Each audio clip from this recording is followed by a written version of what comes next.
कड़िंगामाली खणिरू 20 शतकड़ा bauxite खनन करने Pioneer company को विरोध करी राज्य सरकार उद्देश्य दाबीपत्र प्रदान। नमस्कार दर्शक बंधु, जीटीवी भारत ओडिया न्यूज चैनल को आपन को स्वागत करुच्ची। मो रामदास। चैनल को सब्सक्राइब कर नथिले सब्सक्राइब करंतु, वीडियोटी को शेष जाए देखंतु एवं अधिक रु अधिक शेयर करंतु। आवश्यक स्थले कमेंट करी सचेतन करंतु। नहीं तो खड़ी नहीं, फैक्ट्री नहीं तो खड़ी नहीं, फैक्ट्री नहीं तो खड़ी नहीं।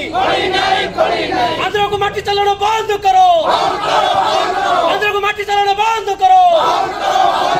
ओनर कमानी गो बे, ओनर कमानी down down down down. Koraput और रायगड़ा जिला सीमांत कड़िंगामाली उत्तोलन होता बक्साइट खनि जगाण को नहीं वर्तमान तीव्र विरोध होता देखा मिलूँ।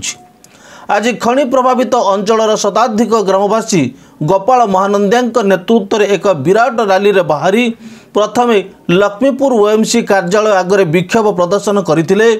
आंध्र प्रदेश पायनियर नामक कंपनी को कड़िंगामाली 20% खनि प्रदान करने सकाशे राज्य सरकार जो चुक्ति करिसेंती ताहाको बातिल करने सकाशे विभिन्न प्रकार स्लोगान देइथिले।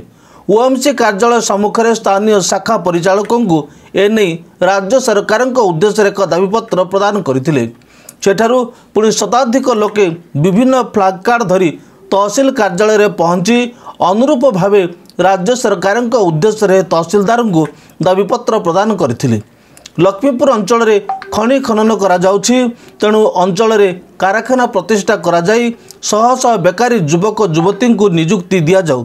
केवल एठाकर कंचामाल राजस्व पाइबा उद्देश्य सरकार अन्य राज्यर कंपनी को प्रदान कले आगो को जोरदार विरोध हेबो बोली चेतावनी दिया जाइछि।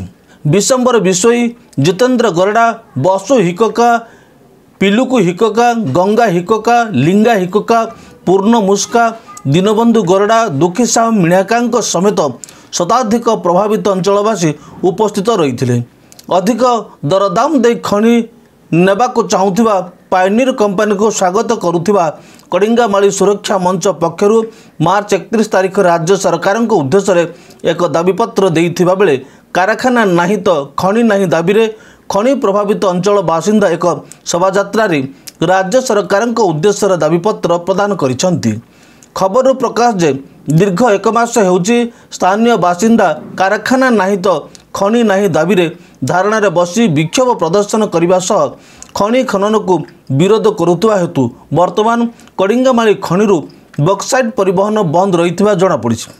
आसंतु शुणा आंदोलनकारी तथा आज शोभायात्रा नेतृत्व नेउथुवा गोपाल महानंदिया ए संपर्क में कौन कहते शुणु। भी जानी आगु दीर्घ एक मास हम धारणा रे बसीचु 0 पॉइंट रे आमर गोटे दाबी आंध्र को माटी चालाण बंद हो पायनियर कंपनी को ओएमसी माध्यम जो चुक्ति होती बातिल करा जाओ। जेहेतु आमर गोटे फैक्ट्री स्टार्ट होची पायनियर भी जदि ये फैक्ट्री करबो ताहले आमे स्वागतम आ खाली कंचामाल आमे छाड़बू नहीं। आमर डिमांड सीटा कलेक्टर महाशय को तहसीलदार सार जरिया आमे देवा को आसथिलु।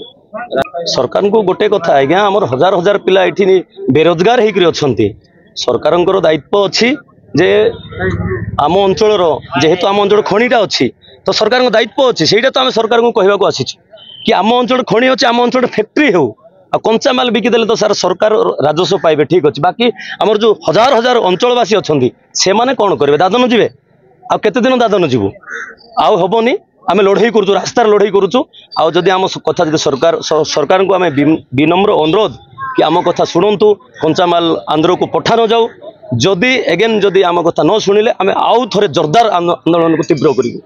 Bureau report, Zee TV Bharat Odia.